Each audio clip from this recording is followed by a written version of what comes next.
Future Technology College oo ah college caalami ah oo lagu barto culuumta kombiyuutarka ayaa xaflad xiritaan u sameeyay tartan muddo bilaa u socday ardayda dhigata college-ka. tartankaas oo lagu magacaabo aqoon kaab oo mid sanad kasta dabayaaqadiis loo qabto ardayda dhigata college-ka Future Technology. ugu horeyntii waxaa halkaas ka hadlay mutasharrafti ka soo qayb gashay xafladaas. laakiin se waxa kala saaciday waxa weeye waa nasiibka kala saaciday horta kelmadda competition waa tartanka cid walba ay ku jirta adduunka waa la wada tartamaya laakiin se what the means competition macnaha competition muxuu yahay competitionku is the exchange of the ideas of student and the skills weeyaan to know the ability of the student. competition kin casharadin iyo course ninkina waa idin socdo on going in ah isla markaasna waxaad ku galaysaan imtixaamo kala duwan iyo casharo far badan baa wali idin harsan ardayga markaas soo qaybay wixii loo dhigay soo qaybay ee competition ku galay dama hadhowto way u fudaanaysaa in uu qaybo ama maxay ahayd natiijo fiican uu keensado taasuna waxay ahayd ujeedkii hadafkii laga lahaa wuuna hirgalay dabcan maantana waxaanu joognaa alxamdulillah guntii iyo gabagabadii inaan halkaa soo gaarno dadaal fara badan waqti fara badan juhdi fara badan iyo maskax fara badan oo aan soo bixinay maanta aad iyo aad bay farxad igu tahay inaan halkaa soo gaarno waxaan u tahniyeynayaa una hambalyeeynaya dhammaan bahda reer Future Technology College waxaan ku soo xojinayaa ardaydii tartanka ka qayb qaadatay waxaan kaloo ku soo xojinayaa ardaydii finaalka isugu timi iyo kuwii badiyayba ciyaaray oo soo tartamay 6 group run ahaantii 6da group waxayna tuseen wanaag iyo farxad iyo tartan qiimo badan ay soo bandhigeen waxaanu aad ugu sii faraxsanahay tartankaas oo ahaa tartankii ugu qiimaha badnaa gobolka Sool oo run ahaantii ahaa tartan idaab iyo aqoon ku dheehan tahay runtii waa maalin aad u weyn waa galab qiimo badan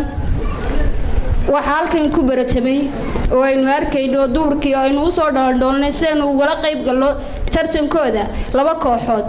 oo runtii labaduba aanay kala dhicin waayo waxay soo bandhigeen aqoon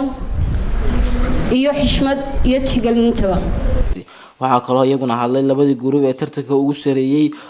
waxaan baleenayaa labada group ee maanta finalka yimi groupkayga Golden Future iyo Lions Future labadan group ahaa oo sameeyay dadaal run ahaantii waxaan kaloo u hambaleynayaa groupkayga dadaalkii iyo waqtigii badnaa ay ku bixiyeen sidii ay halkan heerkan u soo gaari lahaayeen waxaan leeyahay hambaliyo waxaan kaloo u mahad celinayaa guddigii tartanka daadihinaysay oo ahayd dhalinyaro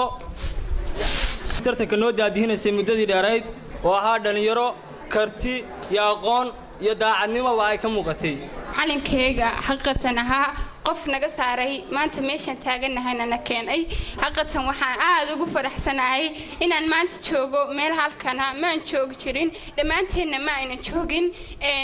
dib isku qiimeeyo qof walbana waxa tagtaa markaad college ka imaanaysay aniga ka ahaantayda hadii aan ka hadlo xaqatan waxa ugu yar ee laga sheekeeyo binary code-ka uu fahmo computerka ayaa ugu yar sas u maanan aqoon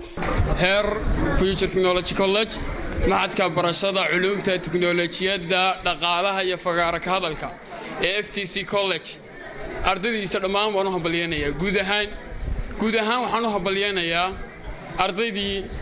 ترتمسي برتمسي كبتيش كسمينيسي وحن ugu dambeyntii waxaa xafladda soo xiray boos oo ah maamulaha college-ka caalamiga Future Technology College oo hormuud ah in maanta uu qabsoomo tartankii aqoon ka finalkiisii runtii aan rajaynayno in wax badan laga dayan doono insha Allah bidnillahi kariim insha Allah waxaan rajaynaynaa inuu san noqon koobkii u dambeeyay aan qabano inuu noqdo mid sii socda markasta san aqoonta ardayda aan uga kaabno aan aqoonta ardayda u kobcino runtii markii horena aan u taagnay inaan dhammaan ardayda kala dadaalno bahda tiknoolajiyada ee college-ka Future Technology caanka uu ku yahay runtii dadaal badan ugu jira gobolka maanta alxamdulillah aad baan ku faraxsanahay maanta in finalka noo qabsoomo ugu dambeyntii waxaa halkaas lagu guddoonsiiyay ardaydii ku guuleysatay tartanka koob iyo agab kale oo kollejka ugu talagalay. Farxaan Maxamed Caydiid, Som News TV, Laascaanood.